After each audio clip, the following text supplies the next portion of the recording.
Hello guys, कैसे हैं आप लोग। आई होप कि बहुत अच्छे होंगे। तो हमारा ये 11th पार्ट है बायो सीरीज़ का, जिसमें कि मैंने आपको पहले बताया कि हम आपको बायो की सीरीज़ दे रहे हैं। तो इसमें जो हमारे एक दो टॉपिक बचे हुए हैं, उसमें से एक टॉपिक हमारा बचा हुआ है जेनेटिक इंजीनियरिंग एंड बायोटेक्नोलॉजी। तो जिन लोगों ने ये वैसे तो फैक्ट की सीरीज़ है, लेकिन मैं इसमें थोड़ा सा आपको आज थोड़ा सा डिटेल बताऊँगी। लेकिन बाकी जो टोटल डिटेल है वो आपको डिटेल वाले वीडियोज़ में मिलेगी। तो ये मैं आपको बता रही थी कि अगर आपने पुराने वीडियोज़ नहीं देखे हैं तो एक बार आप पुराने वीडियोज़ भी पूरे टोटल देखिएगा, फैक्ट्स वाले। इसमें आपके सारे फैक्ट कवर हो जाएंगे जो भी वनडे एग्ज़ाम्स में पूछे जाते हैं। ठीक है, तो चलिए आज का हमारा टॉपिक, जो हमारा कल 10th पार्ट में टॉपिक था जेनेटिक इंजीनियरिंग एंड बायोटेक्नोलॉजी, उसी से रिलेटेड टॉपिक है और उसी का पार्ट है एक तरीके से, जो क्वेश्चंस पूछे जाते हैं एग्ज़ाम में। ठीक है, तो इसी में एक टॉपिक है कि सेक्स डिटर्मिनेशन इन मैन। तो इसमें ये है कि मनुष्य में लिंग निर्धारण कैसे होता है, और उससे रिलेटेड जो चीज़ें हैं, जो क्वेश्चंस हैं, वो मैं भी आपको सारी डिटेल में बताऊंगी। लेकिन थोड़ा सा उसका एक कहना चाहिए इंट्रो आपको पता होना चाहिए। तो मनुष्य में क्या होता है, 23 जोड़ी गुणसूत्र होते हैं, यानी कि 46, ठीक है, क्रोमोसोम्स, जिसमें से कि 22 जो गुणसूत्र होते हैं यानी कि क्रोमोसोम्स होते हैं वो फीमेल्स में सेम होते हैं। ठीक है, 22 दोनों में सेम होंगे। उसके बाद मेल्स में जो होते हैं और जो सेम होते हैं उनको होमोलोगस कहते हैं, और सम्मिलित रूप से इनको ऑटोसोम्स भी कहते हैं। और जो 23rd जो पेयर होता है उसमें जो है सेम नहीं होते हैं, इसलिए इनको बोलते हैं एलोसोम्स। तो जो स्त्रियों में ये गुणसूत्र समजात कुछ लंबे में से रॉड लाइक्स होते हैं, और इन्हें एक्स के द्वारा, हमने देखा होगा एक्स एंड एक्स वाई सब जगह आप पढ़ते हैं। तो एक्स जो है वो इनका एक मार्क है, संकेत का अक्षर है। ठीक है, इस प्रकार स्त्रियों में 23वीं जोड़ी के गुणसूत्र एक्स होते हैं, और पूरे गुणसूत्र समूह यानी कि कैरोटाइप को 44A प्लस XX से प्रदर्शित करते हैं। 44A मतलब सेम जो हैं सारे एटोम। ठीक है, और XX मतलब ये 23वां गुणसूत्र है। इसी तरीके से पुरुषों में 23वीं जोड़ी के गुणसूत्र जो कि सेम नहीं होते हैं, इसलिए इनको लिए 44A प्लस XY से हम लोग शो करते हैं। ठीक है, इनका जोड़ीदार होता है Y, X एंड Y, तो 44A प्लस XY। ठीक है, तो उपरोक्त से आपको पता चल गया हो कि मनुष्य में पुरुष, स्त्री और पुरुष का भेद जो होता है यानी कि सेक्सुअल डायमॉर्फिज्म 23वीं जोड़ी के गुणसूत्र की विभिन्नता के कारण ही विकसित होती है। इसलिए 23वीं जोड़ी के गुणसूत्र को हम लोग सेक्स क्रोमोसोम्स कहते हैं, और इसी से हमारा सेक्स डिटर्मिनेशन होता है। ठीक है, तो क्योंकि उनके पास डबल एक्स क्रोमोसोम्स होता है, 23वां जोड़ी। ठीक है, स्त्रियों में एक्स गुणसूत्र होते हैं। ठीक है, ये बात बिल्कुल गलत है, क्योंकि सेक्स डिटर्मिनेशन में फीमेल की नहीं मेल की भूमिका होती है।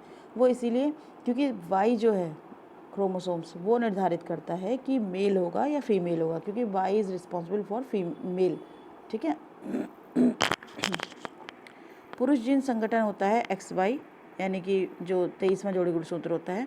मनुष्य में जिन क्रोमोसोम्स के मिलने से बालक का जन्म होता है वो होता है पुरुष का Y और स्त्री का X। स्त्री में दोनों ही X होते हैं और पुरुष में एक X एक Y होता है। ठीक है, एमनियोसेंटेसिस एक तरीका है जो बताता है भ्रूण के लिंग को, और वैज्ञानिक DNA अणुओं को, चाहे वे अणुओं के किसी भी स्रोत से हों, इच्छा अनुसार अलग अलग काट और एक साथ जोड़ सकते हैं। DNA के टुकड़ों को रेस्ट्रिक्शन एंडोन्यूक्लियस तथा DNA लाइगेज का उपयोग कर जोड़ा तोड़ा जा सकता है। इसका मतलब ये कि A और R दोनों ठीक है, और R A का सही कारण है। जैव सूचना विज्ञान यानी कि बायो इन्फॉर्मेटिक्स में घटनाक्रमों गतिविधि के संदर्भ में समाचारों में कभी कभी दिखने वाला पद ट्रांसक्रिप्टोम निर्धारित करता है किसी जीव द्वारा अभिव्यक्त mRNA, ठीक है, मैसेंजर RNA अणुओं की पूर्ण श्रृंखला। दिया गया है कि रुधिर कोशिकाएं, अस्थि कोशिकाएं, बाल रज्जु, लार यानी कि सलाइवा। अपराध की जांच में DNA के परीक्षण हेतु जो नमूने लिए जाते हैं वो होते हैं चारों। हम कुछ भी नमूने में ले सकते हैं। ठीक है, DNA की संरचना को सबसे पहले रेखांकित किया था doctor James Watson and Francis Crick ने, और doctor James Watson and Francis Crick का संबंध होता है DNA की संरचना से। मीन्स कि ये क्वेश्चन घुमा घुमा के कई बार पूछ सकता है। ठीक है, DNA के द्विलिंग प्रारूप को पहली बार प्रस्तावित किया था, उसका आंसर भी सेम ही रहेगा। DNA को अंतापात्र में बनाया था आर्थर कॉर्नवर्क ने। नोबेल पुरस्कार विजेता वैज्ञानिक जेम्स डी वॉटसन को जिस कार्य क्षेत्र में उनके कार्य के लिए जाना जाता है वह है आनुवंशिकी। बायोचिप में होता है DNA एंड RNA। जैनिको प्रौद्योगिकी होती है आनुवंशिक रोगों की पूर्व सूचना प्राप्त करने की तकनीक। जैव प्रौद्योगिकी की श्रेणी में आता है औद्योगिक प्रक्रमों में जैवधारियों तथा उनसे प्राप्त पदार्थों का उपयोग। जैव आवर्धन से तात्पर्य है उत्तरोत्तर पोषण स्तरों में जीवों में पीड़कनाशियों की मात्रा का बढ़ना। जीन अभियंत्रण में नवीनतम तकनीकी जो विकसित हुई थी जीन प्रतिचित्रण के द्वारा, ठीक है, क्लोनिंग। प्रतिचित्रण सूखा सहन करने के लिए उन्हें सक्षम बनाना, उत्पाद में पोषकीय मान बढ़ाना, अंतरिक्ष यानों अंतरिक्ष स्टेशनों में उन्हें उगने और प्रकाश संश्लेषण करने के लिए सक्षम बनाना, उनकी सेल्फ लाइफ बढ़ाना, पीड़कों को प्रतिरोध के अतिरिक्त उपरोक्त में से संभावनाएं जिनके लिए आनुवंशिक रूप से रूपांतरित पदार्थों का निर्माण किया गया है वो हैं 1, 2 और 4। यदि मानव में वृद्धि हार्मोन जीन का प्रयोग करके ऐसा चूहा पैदा किया जाए जो चूहे के सामान्य आकार से 8 गुना बड़ा हो तो इस तकनीक को हम बोलते हैं आनुवंशिक इंजीनियरिंग। बलात्कार एवं हमले के मामलों में अपराधियों की पैतृत्वता यानी कि पैटर्निटी एंड आइडेंटिटी स्थापित करने में डीएनए फिंगरप्रिंट एक शक्तिशाली उपकरण बन गया है और विश्लेषण के लिए डीएनए विश्लेषण के लिए लार, बाल, शुष्कवीर्य जैसे लेश साक्ष्य पर्याप्त हैं। दोनों ठीक हैं और आर जो है ए का बिल्कुल सही कारण है। शिशु का पितृत्व स्थापित करने के लिए डीएनए का फिंगरप्रिंटिंग का उपयोग किया जा सकता है और ये पैतृकता सिद्ध करने के लिए सहायक है डीएनए अंगुली छाप यानी कि डीएनए फिंगरप्रिंटिंग। ये इसलिए करी जाती है क्योंकि पूरी दुनिया में पूरे वर्ल्ड में किसी का भी डीएनए दूसरे के डीएनए से मैच नहीं करता, इसलिए इसको बोलते हैं डीएनए अंगुली छाप। मानवों की पहचान को सुनिश्चित करने के लिए जैव प्रौद्योगिकी आधारित जिस आधुनिक तकनीक को काम में लाया जाता है वह है डीएनए फिंगरप्रिंटिंग। डीएनए फिंगरप्रिंटिंग के उपयोग के द्वारा इंग्लैंड में पहला अपराध हल किया गया था। वर्ष 1983 में डीएनए फिंगरप्रिंटिंग का उपयोग होता है न्यायालयी छानबीन में, सहायक वैज्ञानिक परीक्षण में, पैतृत्व विवाद में तथा संकटापन्न प्राणियों के रक्षण में। डीएनए फिंगरप्रिंटिंग पितृत्व स्थापन तथा बलात्कार वादों में अपराधियों की पहचान हेतु एक महत्वपूर्ण परीक्षण बन गया है। डीएनए परीक्षण हेतु बाल, सूखे रक्त, वीर के सूक्ष्म नमूने प्राप्त होते हैं जो कि दोनों सत्य हैं और सही कारण भी है। परितारिका क्रमवीक्षण, दृष्टिपटल क्रमवीक्षण, वॉक अभिज्ञान। किसी व्यक्ति के जीवमितीय पहचान हेतु अंगुली छाप क्रमवीक्षण के अलावा उपरोक्त में से कौन सा प्रयोग में लाया जा सकता है? 1, 2 और 3। उंगलियों के निशानों की बहुरंगी सतह पर उभारने हेतु प्रयोग होता है फ्लोरोसेंट पाउडर। मेटास्टैटिस एक प्रक्रिया है जिसके द्वारा रक्त या लसिका तंत्र में कैंसर कोशिकाएं एक दूसरे स्थानों पर फैलती हैं। ट्रांसजेनिक्स द्वारा नहीं पाया जा सकता क्लोनीकृत जंतुओं का उत्पादन। सजीव जीवों में एक नई जाति की उत्पत्ति के लिए सर्वाधिक महत्वपूर्ण घटक है उत्परिवर्तन।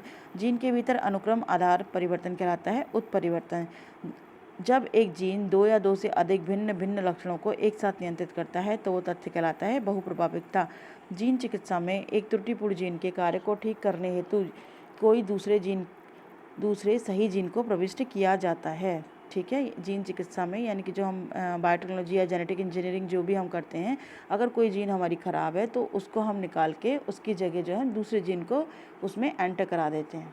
ठीक है, इस तरीके से हम लोग मतलब जो हमारे साइंटिस्ट हैं वो इस तरीके से चेंजेस करते हैं और उसकी वजह से वो जो नेक्स्ट पीढ़ी होती है, नेक्स्ट जनरेशन होती है, उसमें जिस तरीके की भी आपको गुण चाहिए आप उसमें एंटर करा सकते हैं। साइंटिस्ट जो है इस चीज़ को कर चुके हैं। ये सारी चीज़ें जेनेटिक इंजीनियरिंग और बायोटेक्नोलॉजी के अंदर आती हैं और ये सारी चीज़ों की आपको डिटेल स्टडी भी कराई जाएगी, लेकिन ये फैक्ट जो क्वेश्चन पूछे जाते हैं सारे एग्जाम्स में उससे रिलेटेड थे। तो दोस्तों यहाँ तक तो हमारा ये पार्ट कवर हो गया है ना। तो अब अगला पार्ट हम जो है अगले नेक्स्ट पार्ट में अगला टॉपिक कवर करेंगे क्योंकि ये टॉपिक पार्ट लंबा हो जाएगा। ठीक है, और जो अभी तक हमने पढ़े हैं बायो के लगभग हमने सारे टॉपिक कवर कर लिए हैं और अगले जो फिर भी कुछ क्वेश्चंस बच जाते हैं बायो के तो हम विविध के अंदर उनको देखते हैं, मिसलेनियस के अंदर। ठीक है, तो हम मिसलेनियस को कवर करेंगे पार्ट 12 में। और अभी जितना मैंने आपको करा दिया है एक बार आप इसको अच्छे से एक बार पढ़ लीजिएगा और 12 पार्ट के लिए आप ज़रूर वेट कीजिएगा। मैं 12 पार्ट भी इसमें आपको दूंगी, इसके सारे क्वेश्चंस 12 पार्ट से रिलेटेड जितने भी विविध में क्वेश्चन पूछे जाते हैं बायो से रिलेटेड। ठीक है, टिल देन आप लोग अपना ध्यान रखिए, पढ़ाई करते रहिए। ठीक है, और टाइम का यूज़ कीजिए, यूटिलाइज करिए टाइम को। और अपने जितने भी बायो से रिलेटेड क्वेश्चन हैं, कोई क्वेरीज़ हैं तो मुझे आप कमेंट बॉक्स में ज़रूर बताइएगा। और अगर आपको मेरा वीडियो कैसा लगा ये भी बताइएगा और अगर इसके अलावा कुछ और मैटर आपको चाहिए तो वो भी ज़रूर बताइएगा। ठीक है, तो एक बार आप इसको देखिएगा ज़रूर प्लीज़। ठीक है, और अगर आपको अच्छा लगता है तो आप इसको लाइक और सब्सक्राइब भी प्लीज़ ज़रूर कीजिएगा। ठीक है, चलिए till then bye bye, take care. Of your self.